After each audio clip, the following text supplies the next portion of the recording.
Hey, if you're using the Reselling for Profit Fashion Resale Tracking Workbook, you want to hear this.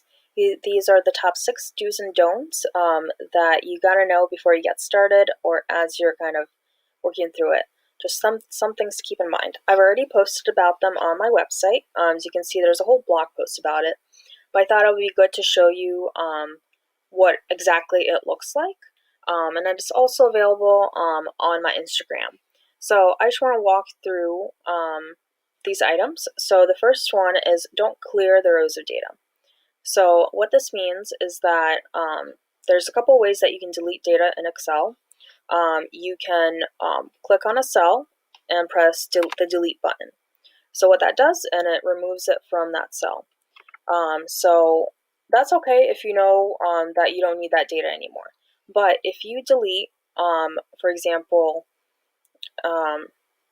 this information, 485, the formula that was in that cell is now gone. And so it might be difficult to get it back, but actually it's quite easy. You go to the cell below where you haven't entered information yet, you copy that cell, you go up to the cell above that's now blank, and you paste.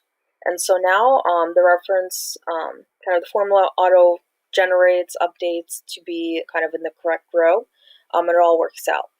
But you really need to avoid deleting, clearing, rows of data. So for example, you decided that kind of you entered something for Poshmark and you put something in, and you put in some sales data and everything, but you messed up and just want to start over. So if you want to start over, I want you to do something else. If you highlight the row and just press the delete button, it gives up an error and you want to listen to it, and it says that you're trying to edit a part of the worksheet that shouldn't be changed accidentally. So you might not want to do that. But if you do that, you press OK, what happens in the background is that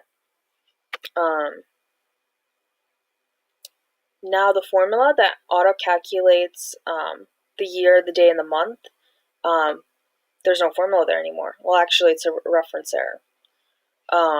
And so if you go and try to enter data into that row later, it just won't work and it won't summarize in the other tabs or on this tab. So instead, you want to highlight it, right-click it, and delete the row. So yeah, it says you might not want to do that, but it's okay. You can delete the row. So that's the first don't. The next one is don't forget to enter the platform and the order date. I know it's tempting to kind of start all over, but if you don't select a platform or select an order date, it won't show up on the summary tab. Because the summary tab is driven by knowing what year that the order is from, and the kind of information by all the different platforms also needs to know which platform it is, because I don't have a section where it says no platform selected, because that's not an option really. You want to select your platform and your date. So what's next? So don't delete any formulas. I mentioned that, but it goes hand in hand. Of course, if you delete a formula, just reach out to me. You can also re-download the workbook and see what formula kind of you're missing, but I'll be happy to help as well. Okay, let's go on to the do's. So there's 3. Do to replace the examples that are shown in red. Well, I see a typo in that sentence, but let's carry on.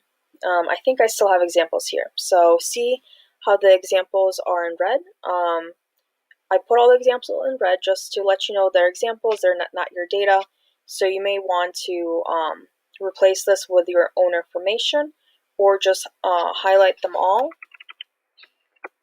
and delete.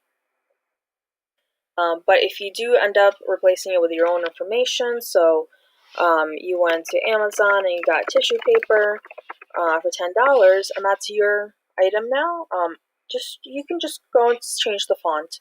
You can actually change the colors to whatever you want. Neon green, bright yellow, it's really up to you. These are just some of the colors that I chose that seem to look good together. But you're welcome to update the text and cell colors to anything you want. So that's not going to affect any of the formulas, so you can change the color of the cells on any of the tabs.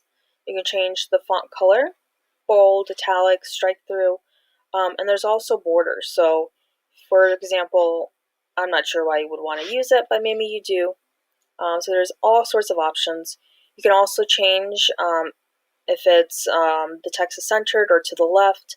So for example, on the sales tab, we see that kind of there's a little bit differences, and I just want them aligned all to the left. So I'm going to go here and say left. That easy. And the last do is to enter all of your current inventory. I know it can be tedious.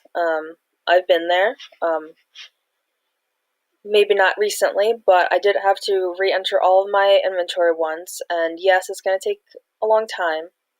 You don't have to do all of it at the same time, but I do recommend to get it all in there eventually, and I recommend entering all of your inventory from day one. So yes, those are the top 6 do's and don'ts that I've seen the past couple of weeks as people have started to use the workbook. So let me know if you have any questions, leave me a comment, reach out to me, you know how to find me. Thanks.